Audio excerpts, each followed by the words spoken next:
Welcome to my channel, Hotspot with Loveth, the ultimate spot for all things entertainment, ranging from celebrity gists, reviews, interesting stories, and African folktales. Subscribe now. The unveiling of the painting at the prestigious Arcadia Gallery was an event that no one in the art world wanted to miss.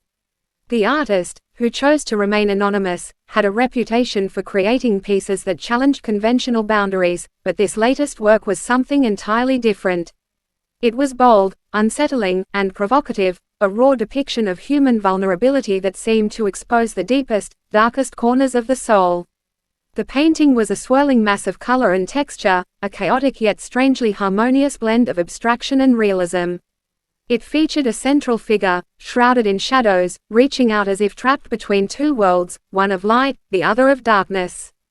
The details were haunting, eyes filled with despair, hands twisted in agony, and a background that suggested both ruin and hope. Reactions from the attendees were immediate and intense. Some were captivated by its emotional depth, seeing it as a powerful statement on the human condition. Others were repulsed, dismissing it as a grotesque exaggeration. The debates were loud and heated, with no consensus in sight. Among the critics present was Clara Hayes, an art critic known for her sharp observations and unforgiving reviews. Her initial reaction was one of disdain. She found the painting too chaotic, too unrestrained, almost as if it was trying too hard to provoke. The next day, her review was published in the Art Review. It was scathing but insightful, dissecting the painting's flaws with precision while grudgingly acknowledging its undeniable impact. Clara's words, "A piece that confuses shock value with profundity," sent ripples through the art community. Her review was the first to truly capture the polarizing nature of the work, and it was this critique that caught the attention of the artist. The artist had anticipated controversy, but Clara's review was different. It struck a chord. It was not just the critique that intrigued him, but the passion behind it. This was the beginning of a connection neither of them could foresee. Late at night, in the solitude of his studio, the artist reread Clara Hayes' review, each word lingering in his mind. The critique, though biting, resonated with him in a way he hadn't expected. Clara's insights were sharp, cutting through the layers of his work with an almost surgical precision. Yet, she had missed something essential that lay buried beneath the chaos of the painting. Compelled to reach out, he took a sheet of paper and began to write. The letter was a mix of defense and explanation, but also an invitation to see beyond the surface. He described the painting as a manifestation of his inner turmoil, the central figure as a representation of every human trapped between despair and hope. He confessed that the chaos in the work was intentional, a mirror of the world's unpredictability, where beauty and ugliness coexist in a fragile balance. The artist signed the letter simply as A. He had no desire to reveal his identity. He preferred to let his words, like his art, speak for themselves. He carefully sealed the letter and sent it to the Art Review, addressed to Clara Hayes. When Clara received the letter, she was intrigued. It was rare for an artist to respond directly to her critiques, and rarer still in such a thoughtful and articulate manner. The anonymity of the letter only added to the allure. She couldn't help but be drawn into the artist's world, one where art was not just a visual experience but a deeply personal one.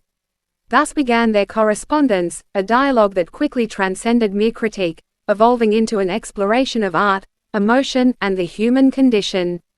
Each letter exchange deepened their connection, yet the mystery of each other's identity remained, adding a thrilling undercurrent to their exchanges. As the letters flowed between them, Clara and the artist found themselves increasingly captivated by the dialogue they were creating. With each exchange, their discussions grew more profound, moving from the initial focus on the controversial painting to broader reflections on art's purpose, its power to evoke emotion, and its role in society. Clara, who had first dismissed the painting as chaotic, began to reconsider her stance. Through the artist's eloquent explanations, she started to see the layers of meaning and intention behind the apparent disorder.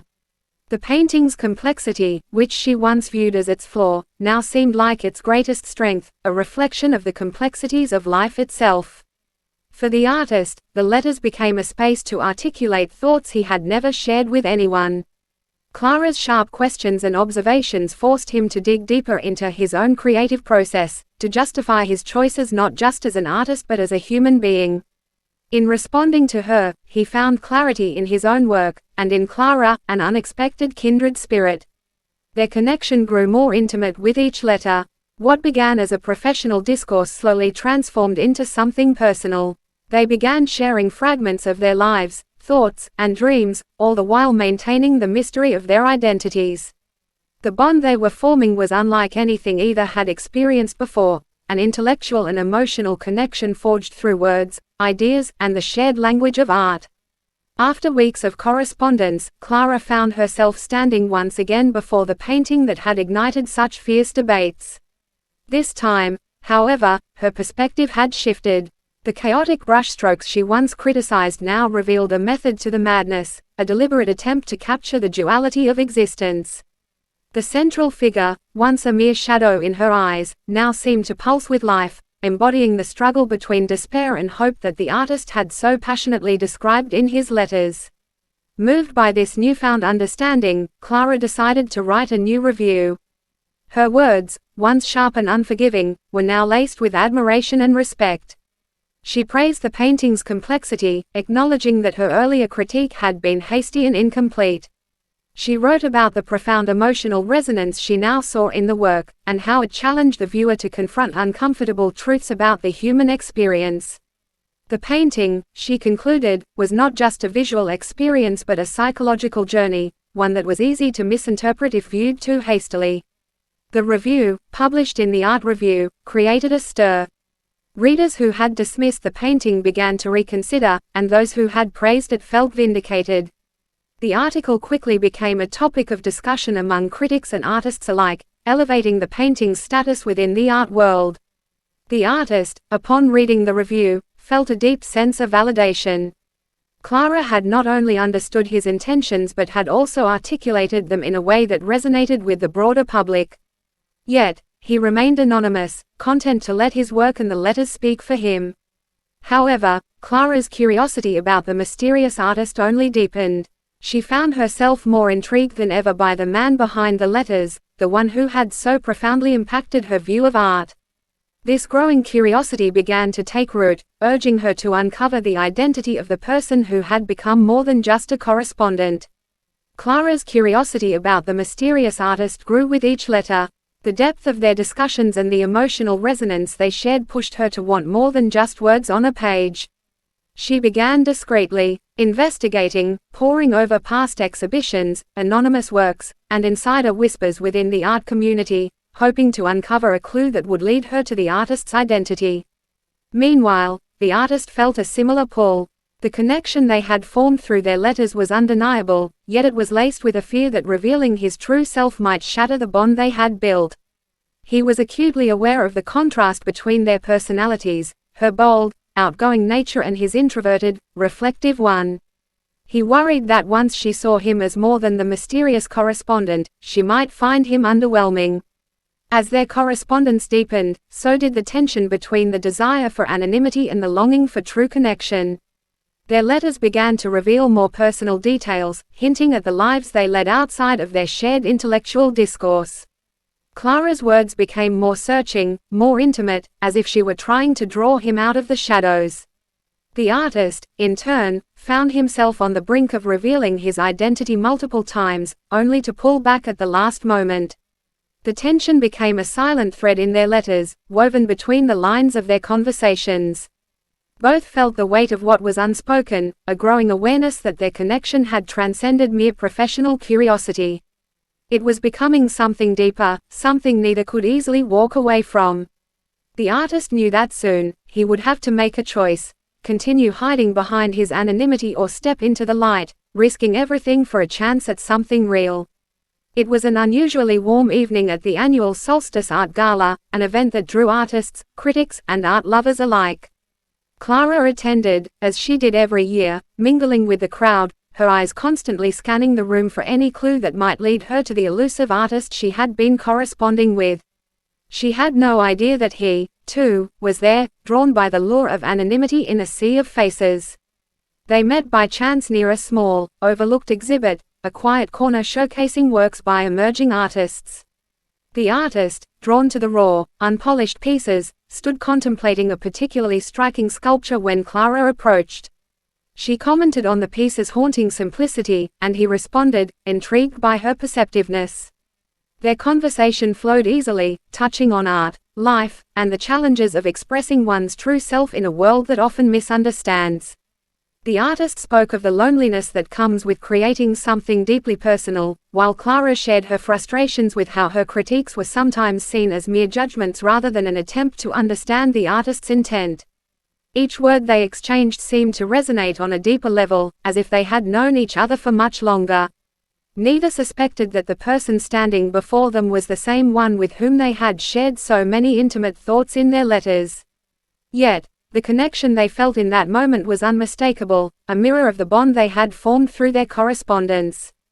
They parted ways that evening, each left with a lingering sense of familiarity and a subtle, unspoken hope that they might meet again. The encounter left them both unsettled yet intrigued, as if they had touched upon something profound without fully realizing it. Days after their encounter at the Solstice Art Gala, Clara found herself unable to shake the feeling that she had come close to uncovering the identity of the artist. Her mind kept returning to their conversation, the ease with which they had connected, and the subtle hints he had dropped about his work. Then, while reviewing her notes from the event, she spotted a small detail that she had overlooked before, a reference to an earlier, lesser-known exhibition featuring anonymous artists. One of the pieces in that exhibition matched the style of the painting she had reviewed so fiercely. Clara's heart raced as she followed the trail, which led her to a name, Lucas Arden. He was a reclusive artist known for his anonymity, rarely making public appearances and often shying away from the spotlight. The realization hit her like a wave: Lucas Arden was the man behind the letters. She was thrilled to have finally uncovered the mystery, but also apprehensive. Now that she knew who he was, how should she approach him? Would knowing his identity change the nature of their connection? The fear of disappointment, for both of them, loomed large. At the same time, Lucas, feeling the weight of his growing feelings for Clara, decided it was time to end the charade. In his next letter, he poured out his heart, revealing not just his identity but also the depth of his admiration and affection for her. He described how her insights had transformed his understanding of his own work, and how their correspondence had become a vital part of his life. The letter was his way of stepping out from behind the shadows, risking the comfort of anonymity for the chance to truly connect with her. When Clara received the letter, she was overwhelmed. Here was the truth she had been seeking, presented with sincerity and vulnerability. But knowing the truth also meant confronting her own feelings, about Lucas, about their letters, and about the man she had met at the gala without realizing who he was. She stood at a crossroads, her mind swirling with questions. Would meeting him in person change everything? Could the connection they had nurtured in words survive the transition to real life? Clara knew that whatever she decided, it would shape not just their relationship but also her understanding of herself and the art she so passionately critiqued. Clara sat at her desk, the letter from Lucas still fresh in her mind, her heart beating faster than she liked to admit. She had always prided herself on her composed, analytical nature, but the revelation of Lucas's identity had unraveled something within her.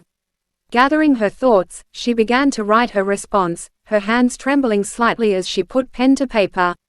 In her letter, Clara confessed that she had uncovered his identity on her own, admitting that she had been too curious to resist the urge to investigate. She expressed her admiration for his work, which had deepened through their exchanges, and revealed how much their letters had come to mean to her. But Clara didn't shy away from sharing her fears either. She wrote about the anxiety that had crept in, the uncertainty of what would happen when they finally met face to face. She worried that the real world might not live up to the world they had created together through their words. Yet, despite her apprehensions, Clara knew she wanted to meet him, to see if the connection they had nurtured could transcend the boundaries of paper and ink. She suggested they meet, leaving the decision up to him, understanding the vulnerability that came with such a step. When Lucas received Clara's letter, he felt a mixture of relief and panic. The idea of meeting her thrilled him, but it also brought his introverted nature to the forefront. The thought of stepping out from behind the safety of his studio and facing Clara in person made his chest tighten with anxiety. Yet, he knew that the time had come to confront his fears. He couldn't let the chance slip away, not after all they had shared. He responded with a letter of his own, agreeing to meet her, though he couldn't hide the nervousness in his words. He explained how much her understanding and insights had meant to him. How her letters had become a lifeline of sorts, pulling him out of his solitude. Despite his fears, Lucas was determined to take this next step, driven by the hope that their bond would only grow stronger once they met in person. The day of their meeting arrived with a crisp clarity that seemed to mirror their anticipation. Clara and Lucas chose a quiet cafe with a cozy ambience, a neutral ground where they could feel comfortable and away from the prying eyes of the art world. When Clara arrived, she spotted Lucas seated by the window, his demeanor a blend of nervousness and resolve. Their eyes met, and a shy smile broke across both their faces, immediately easing some of the tension. Their conversation began tentatively but soon flowed effortlessly. Clara's outgoing, animated nature balanced Lucas's introspective and thoughtful personality. They talked about their respective lives, finding common ground in their shared passion for art and the personal struggles they had faced. As they delved into the painting that had brought them together, they discovered new layers of meaning and insight. Clara spoke of how her initial critique had been transformed by their correspondence, realizing that the chaos in the painting was a deliberate choice to reflect the complexity of human emotion.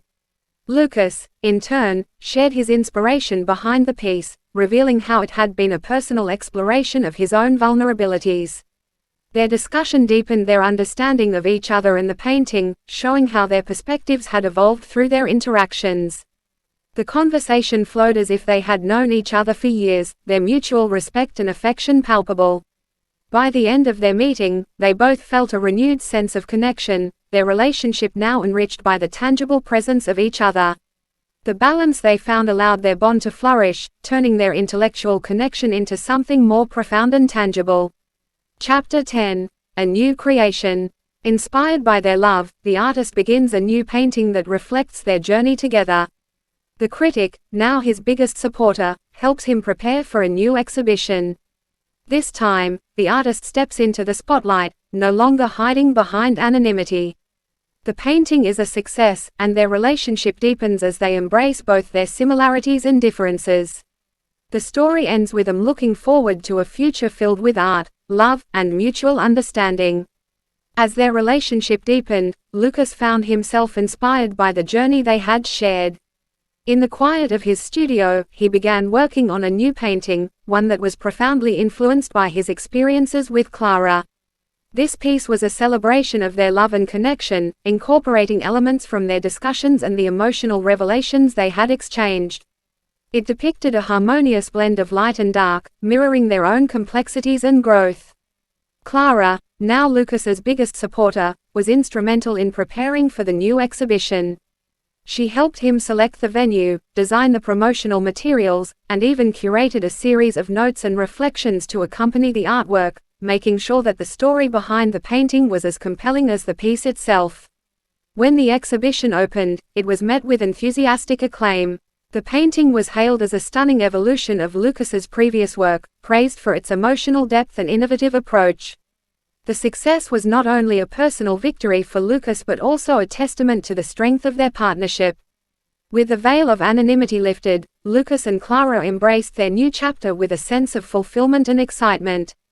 Their relationship had evolved from intellectual and emotional connection to a shared journey of creativity and love. They looked forward to a future together, one where they would continue to explore art, support each other's dreams, and cherish the bond they had built. Their shared vision of life and art promised a future rich with possibilities, filled with mutual understanding, love, and continued inspiration.